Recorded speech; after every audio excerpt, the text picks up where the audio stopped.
আজকে কালীরহাট মেলায় গিয়ে নাগরদোলনায় উঠে একই অবস্থা হলো আমাদের। So hello everyone, welcome back to my another blog. কেমন আছো তোমরা? আশা করছি সবাই ভালো আছো। তো তোমাদেরকে আমি বলেছিলাম মেলার ভিডিওটা তোমাদের সঙ্গে নেক্সট ডে শেয়ার করব, বাট সেটা গাইস পসিবল হয়ে উঠতে পারেনি, কারণ একটু আমি কাজের চাপে ছিলাম।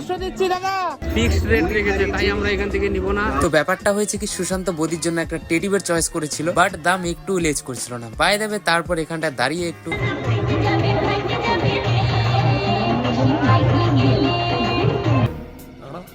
কি ড্যান্স দেখবে, নাও দেখো।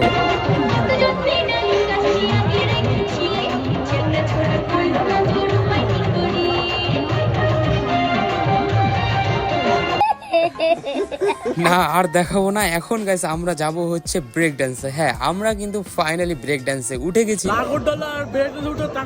হ্যাঁ বন্ধুরা, আমরা কিন্তু ফ্রিতে উঠেছি, কারণ এখানটা আমাদের সবাই চেনা জানা ছিল। আর হ্যাঁ, এই ব্রেক ডান্সের রাইড কমপ্লিট হওয়ার পর আমরা কিন্তু উঠতে চলেছি নাগরদোলনায়। হ্যাঁ বন্ধুরা, যেটা গাইস আমি প্রচন্ড ভয় পাই। হ্যাঁ, বলতে বলতে কিন্তু আমাদের ব্রেক ডান্সের রাইড কমপ্লিট হয়। গাইস, আজকে লাইফে দ্বিতীয়বার নাগরদোলনায় চড়বো, ফ্রিতে, তাও ফ্রিতে। সাহস হচ্ছে না, তাও এসছি বলে। চলো গাইস, এরকম এরকম করছে।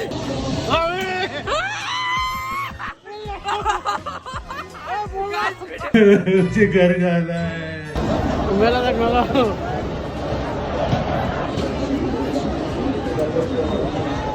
গাইস ফাইনালি আমাদের নাগরদোলনা ঘোরা কমপ্লিট হলো।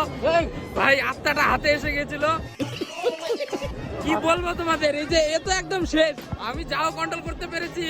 চোখ বন্ধ করেছিল একবারে, পুরো যতক্ষণ ঘুরিয়েছে ততক্ষণ চোখ বন্ধ করেছিল।